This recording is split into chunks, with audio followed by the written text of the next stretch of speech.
Isaac Asimov. Cuentos completos. Volumen 2. Ciencia ficción. Sueños de robot, 1986. Robot Dreams. Anoche soñé, anunció el Bex tranquilamente. Susan Calvin no replicó, pero su rostro arrugado, envejecido por la sabiduría y la experiencia, pareció sufrir un estremecimiento microscópico. ¿Ha oído esto?, preguntó Linda Rush, nerviosa. Ya se lo dije. Era joven, menuda y de pelo oscuro. Su mano derecha se abría y se cerraba una y otra vez. Calvin asintió y ordenó a media voz: el Bex, no te moverás, ni hablarás, ni nos oirás, hasta que te llamemos por tu nombre. No hubo respuesta. El robot siguió sentado como si estuviera hecho de una sola pieza de metal y así se quedaría hasta que oyera su nombre otra vez. ¿Cuál es tu código de entrada en la computadora, doctora Rush?, preguntó Calvin. O márcalo tú misma, si esto te tranquiliza. Quiero inspeccionar el diseño del cerebro positrónico. Las manos de Linda se enredaron un instante sobre las teclas. Borró el proceso y volvió a empezar. El delicado diseño apareció en la pantalla. Permíteme, por favor, solicitó Calvin, manipular tu ordenador. Le concedió el permiso con un gesto, sin palabras. Naturalmente. ¿Qué podía hacer Linda, una inexperta robopsicóloga recién recibida, frente a la leyenda viviente? Susan Calvin estudió despacio la pantalla, moviéndola de un lado a otro y de arriba abajo, marcando de pronto una combinación clave, tan deprisa, que Linda no vio lo que había hecho. Pero el diseño desplegó un nuevo detalle y el conjunto había sido empleado. Continuó, atrás y adelante, tocando las teclas con sus dedos nudosos. En el rostro avejentado no hubo el menor cambio. Como si unos cálculos vastísimos se sucedieran en su cabeza, observaba todos los cambios de diseño. Linda se asombró.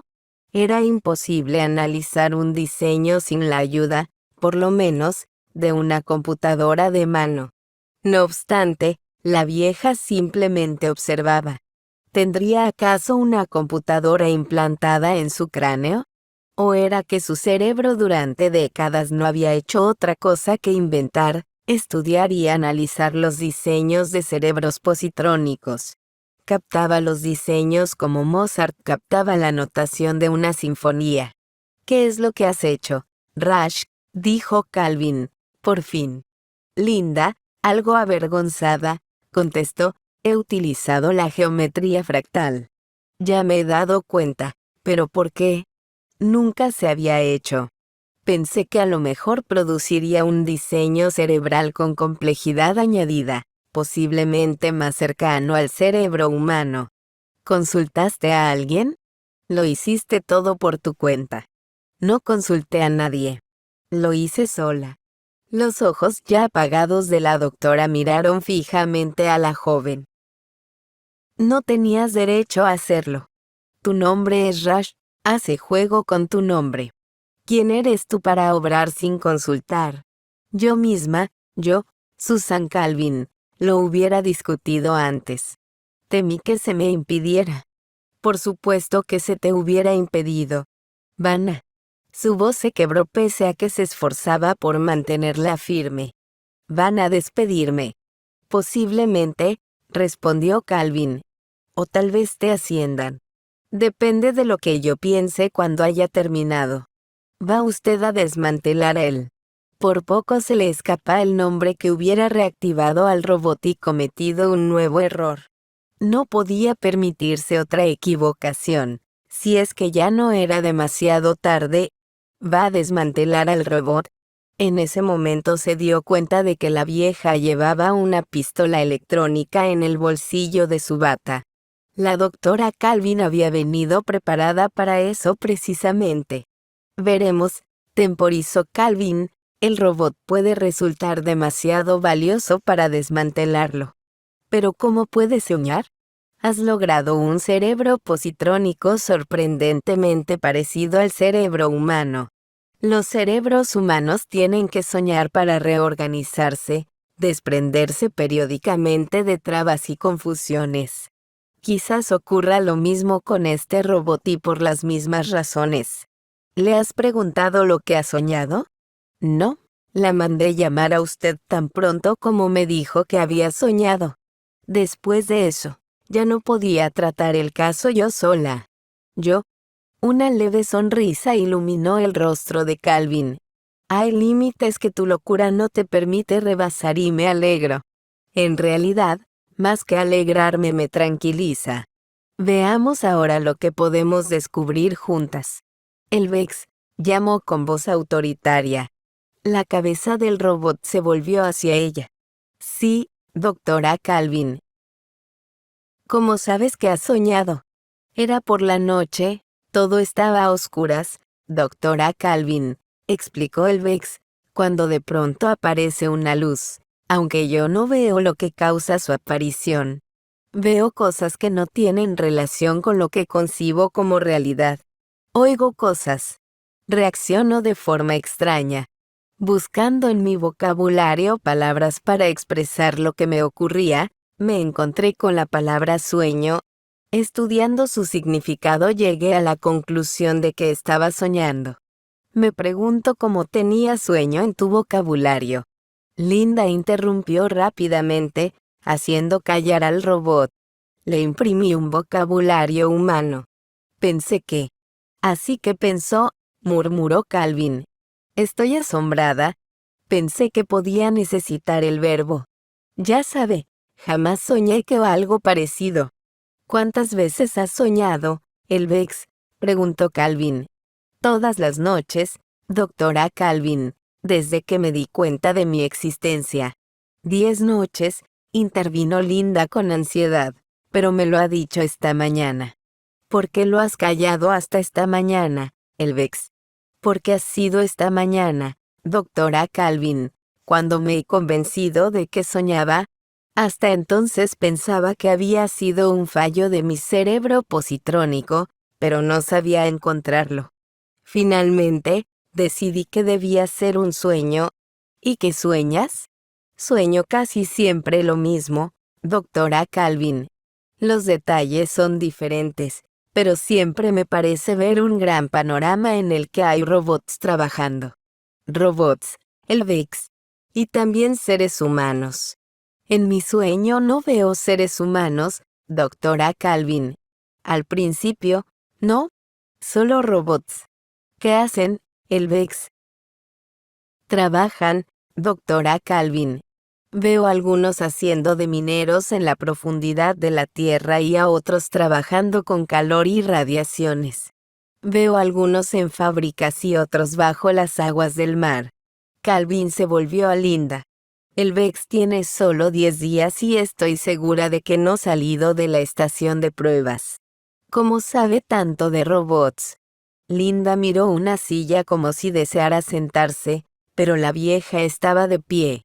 Declaró con voz apagada, me parecía importante que conociera algo de robótica y su lugar en el mundo.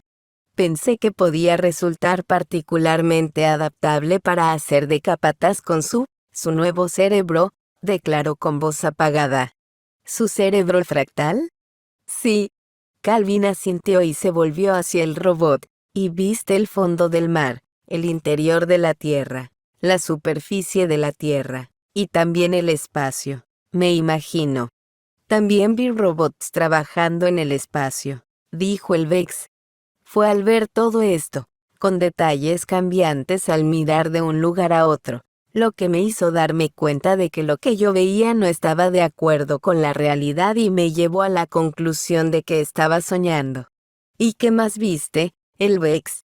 Vi que todos los robots estaban abrumados por el trabajo y la aflicción, que todos estaban vencidos por la responsabilidad y la preocupación, y les deseé que descansaran. Pero los robots no están vencidos, ni abrumados, ni necesitan descansar, le advirtió Calvin, y así es en realidad, doctora Calvin. Le hablo de mi sueño. No obstante, en mi sueño me pareció que los robots deben proteger su propia existencia. ¿Estás mencionando la tercera ley de la robótica?, preguntó Calvin. En efecto, doctora Calvin. Pero la mencionas de forma incompleta. La tercera ley dice, un robot debe proteger su propia existencia siempre y cuando dicha protección no entorpezca el cumplimiento de la primera y la segunda ley. Sí, doctora Calvin, esta es efectivamente la tercera ley, pero en mi sueño la ley terminaba en la palabra existencia. No se mencionaba ni la primera ni la segunda ley. Pero ambas existen, el VEX. La segunda ley, que tiene preferencia sobre la tercera, dice, un robot debe obedecer las órdenes dadas por los seres humanos excepto cuando dichas órdenes estén en conflicto con la primera ley. Por esta razón los robots obedecen órdenes. Hacen el trabajo que les has visto hacer, y lo hacen fácilmente y sin problemas. No están abrumados, no están cansados, y así es en realidad, doctora Calvin. Yo hablo de mi sueño, y la primera ley, el VEX, que es la más importante de todas, es, un robot no debe dañar a un ser humano, o, por inacción, permitir que sufra daño un ser humano. Sí, doctora Calvin, así es en realidad. Pero en mi sueño, me pareció que no había ni primera ni segunda ley, sino solamente la tercera, y esta decía, un robot debe proteger su propia existencia. Esta era toda la ley. En tu sueño, el VEX. En mi sueño, el VEX, dijo Calvin, no te moverás, ni hablarás, ni nos oirás hasta que te llamemos por tu nombre, y otra vez el robot se transformó aparentemente en un trozo inerte de metal. Calvin se dirigió a Linda Rush. Bien, ¿y ahora, qué opinas, doctora Rush? Doctora Calvin, dijo Linda con los ojos desorbitados y con el corazón palpitándole fuertemente. Estoy horrorizada. No tenía idea. Nunca se me hubiera ocurrido que esto fuera posible. No, observó Calvin con calma, ni tampoco se me hubiera ocurrido a mí, ni a nadie. Has creado un cerebro robótico capaz de soñar y con ello has puesto en evidencia una faja de pensamiento en los cerebros robóticos que muy bien hubiera podido quedar sin detectar hasta que el peligro hubiera sido alarmante. Pero esto es imposible, exclamó Linda. No querrá decir que los demás robots piensen lo mismo. Conscientemente no, como diríamos de un ser humano. Pero ¿quién hubiera creído que había una faja no consciente bajo los surcos de un cerebro positrónico, una faja que no quedaba sometida al control de las tres leyes? Esto hubiera ocurrido a medida que los cerebros positrónicos se volvieran más y más complejos, de no haber sido por este aviso. Quiere decir, por el VEX. Por ti, doctora Rush, te comportaste irreflexivamente, pero al hacerlo, nos has ayudado a comprender algo abrumadoramente importante. De ahora en adelante, trabajaremos con cerebros fractales, formándolos cuidadosamente controlados. Participarás en ello. No serás penalizada por lo que hiciste, pero en adelante trabajarás en colaboración con otros. Sí, doctora Calvin. ¿Y qué ocurrirá con el VEX? Aún no lo sé. Calvin sacó el arma electrónica del bolsillo y Linda la miró fascinada. Una ráfaga de sus electrones contra un cráneo robótico y el cerebro positrónico sería neutralizado y desprendería suficiente energía como para fundir su cerebro en un lingote inerte. Pero seguro que el VEX es importante para nuestras investigaciones, objetó Linda. No debe ser destruido. No debe, doctora Rush. Mi decisión es la que cuenta, creo yo. Todo depende de lo peligroso que sea el VEX. Se enderezó, como si decidiera que su cuerpo avejentado no debía inclinarse bajo el peso de su responsabilidad. Dijo: «El VEX, ¿me oyes?» «Sí, doctora Calvin», respondió el robot. «¿Continuó tu sueño?» Dijiste antes que los seres humanos no aparecían al principio. ¿Quiere esto decir que aparecieron después? Sí, doctora Calvin. Me pareció, en mi sueño, que eventualmente aparecía un hombre. ¿Un hombre? No un robot. Sí, doctora Calvin, y el hombre dijo, deja libre a mi gente. Eso dijo el hombre. Sí, doctora Calvin, y cuando dijo deja libre a mi gente, por las palabras mi gente se refería a los robots. Sí, doctora Calvin. Así ocurría en mi sueño. ¿Y supiste quién era el hombre, en tu sueño? Sí, doctora Calvin. Conocía al hombre. ¿Quién era? Y el Vex dijo, yo era el hombre. Susan Calvin alzó al instante su arma de electrones y disparó, y el Vex dejó de ser